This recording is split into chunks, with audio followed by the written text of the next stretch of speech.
글로벌 인사이트 가보도록 하겠습니다. 글로벌 주식시장의 주요 이슈를 심층적으로 분석해 드릴 거고요. 오늘 이 시간은요, 펠리즈 투자앤리서치 김민수 대표 모셨습니다. 대표님 어서 오세요. 반갑습니다.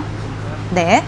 자, 오늘 첫 번째 이슈부터 가봐야 되는데 독일의 문제입니다. 오늘 간밤 이제 뉴욕 시장에서도 큰 이제 이슈가 있었던 게 각국 경제의 빨간불, 특히 이제 제조업이 약세다라는 부분이었고, 유럽의 최대 경제국인 독일이 이 제조업 같은 경우 10년 내 가장 최저치를 기록했다라는 수치 또한 전해드렸습니다. 이거 어떻게 봐야 될까요? 대표님의 생각을 듣고 싶습니다.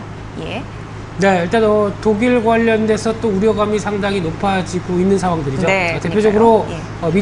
미중 간의 무역 전쟁 여파와 함께 또 하나 이제 브렉시트와 관련된 얘기들도 상당히 커지다 보니까 네. 특히 독일의 강점은 기계 쪽 그리고 자동차와 같은 제조업 쪽에 상당한 강점을 갖고 있는데 이에 따라서 흔들릴 가능성이 높다는 부분들이고요. 특히 유로존의 우등생인데 흔들리면 어떡하느냐? 그러면 나머지 국가들까지 확산되는 게 아니냐라는 또 부담감이 상당히 커져가는 그런 상황이라고 봐야 될 것 같고요. 그런 측면으로 봤을 때 독일의 분기별 GDP 성장률과 제조업 PMI의 추이를 보신다고 한다면 먼저 왼쪽에 있는 흐름이 분기별 GDP죠. 특히 마이너스권을 가끔씩 보여줄 정도로 부진한 모습들이 이어지면서 추세적으로는 여전히 뚜렷하게 하락세를 보이고 있다라는 관점들이고요. 또한 제조업 PMI의 추이를 본다고 하더라도 올해부터 50대가 이탈하더니 계속 아래쪽으로만 하향하고 있다라는 쪽으로 봤었을 때 아직 개선에 대한 얘기를 나오긴 힘들다고 봐야 될 것 같고요. 특히 만약에 이 상반기 GDP 같은 경우가 지금 현재 6년 만에 가장 낮은 수준이고 추가적으로 3분기에 역성장까지 예상된다라고 하게 되면 기술적으로 경기 침체까지 들어가는 상황들이죠. 이에 따른 부담감이 상당히 높다고 봐야 될 것 같고요.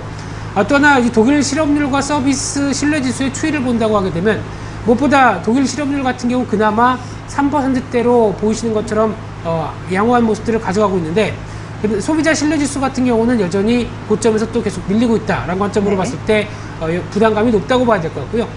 그런 측면으로 보게 되면 독일의 제조업 같은 경우는 일단 경제의 5분의 1 그리고 미국의 4배 정도까지 차지할 정도로 상당히 큰 부분들을 차지하고 있는데 게다가 수출 의존도까지 높죠. GDP의 47%까지 차지할 정도로 높은 부분들인데 외부 경제에 취약할 수밖에 없다라는 부분들은 거의 한국과도 유사한 모습들이죠. 그런 상황이다 보니까 최근에 이어지고 있는 자동차 산업 같은 경우도 GDP의 5%를 차지하는데 중국 같은 경우 쪽에서도 계속 자동차 시장이 위축되고 있고 영국도 위축된다. 그럼 당연히 직격탄을 받을 수밖에 없겠죠. 네. 그런 쪽에서 보다 보니까 아무래도 정치적인 부분들도 많은 변화가 나오고 있다라는 관점들로 보여지고 있는데 이번 8월 달에 동독 지역에서 지방선거를 했었는데 여기서 결과를 보게 되면 극우 정당이라고 하는 독일은 위대한 대안 이런 쪽에 AfD라고 하는 쪽에서 상당히 많이 올라오고 있고요.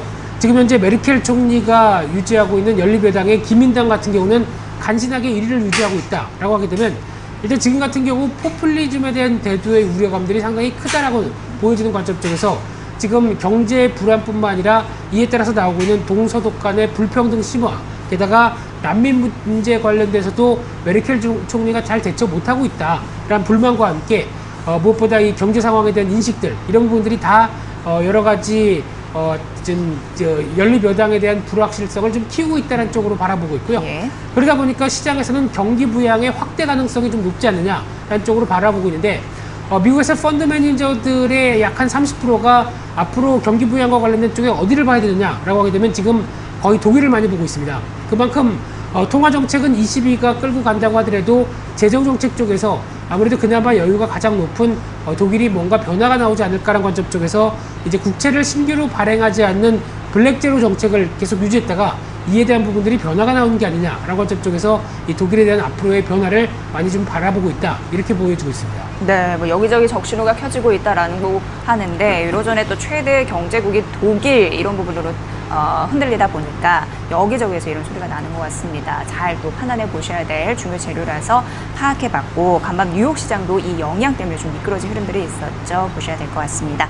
자, 두 번째 이슈 가볼게요. 미국 증시 쪽에서 왜 스타트업 있잖아요. 이게 기업 공개가 좀 활발하게 진행이 되고 있는 상황이라고 합니다.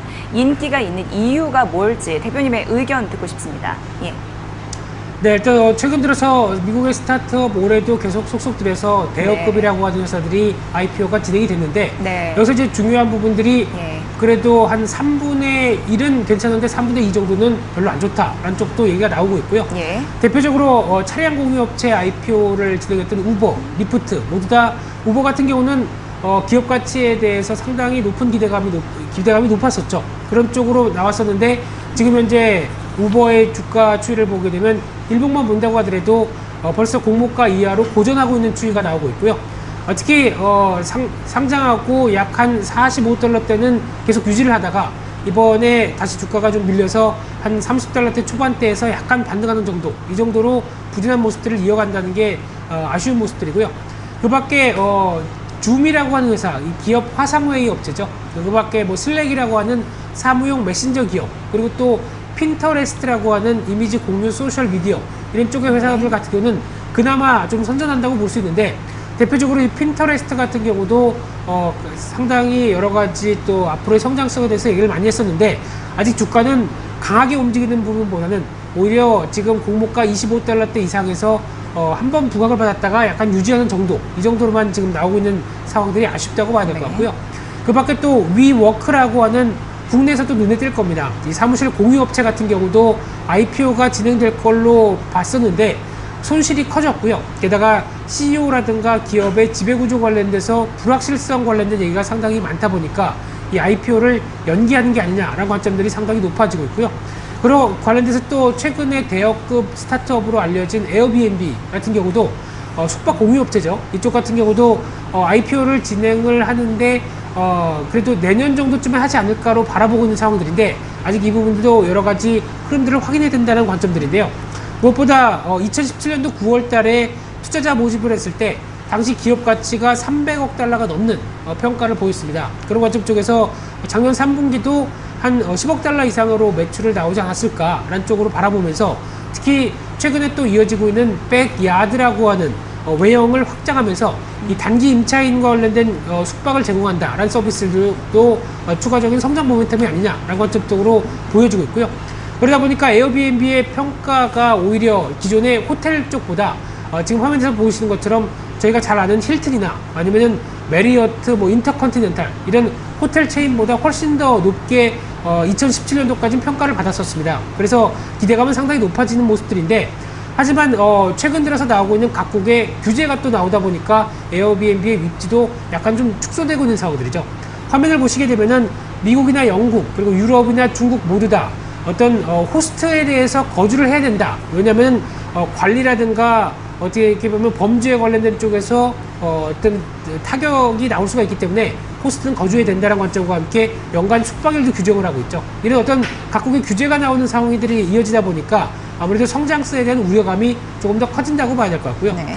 따라서 미국도 마찬가지로 이 스타트업 관련된 IPO가 진행됐을 때 가장 큰 지금 현재 고민은 규제가 좀 더 강화된다는 부분이라든가 또 이제 밸류에이션에 대한 부담, 특히 마냥 성장은 한다고 하더라는데 주가가 그만큼의 가치가 있을 것인가에 대한 부담들이라든가, 또 지금 최근에 이어지고 있는 시장 상황들, 특히 여전히 미중 간의 무역 분쟁으로 나오고 있는 답답한 모습들이 네. 어떤 IPO가 속 시원하게 이어질 수 있는 쪽으로는 여전히 부담감도 작용하고 있다라는 관점들도 염두를 할 필요가 있다, 이렇게 보여지고 있습니다. 네, 스타트업 기업 공개는 지속될 것으로 예상되는데 화려한 데뷔식은 또 안 되는 그런 흐름들도 있고 지켜보자 그런 심리도 있을 가능성이 있습니다. 규제 강화 그리고 시장 부담 무엇보다도 밸류에이션 부담 이런 부분이 있기 때문이라고 하는데, 리스크 요인들 저희가 분석해드렸으니까 살펴보시길 바라겠습니다. 스타트업 기업 공개 소식까지 전해드렸습니다.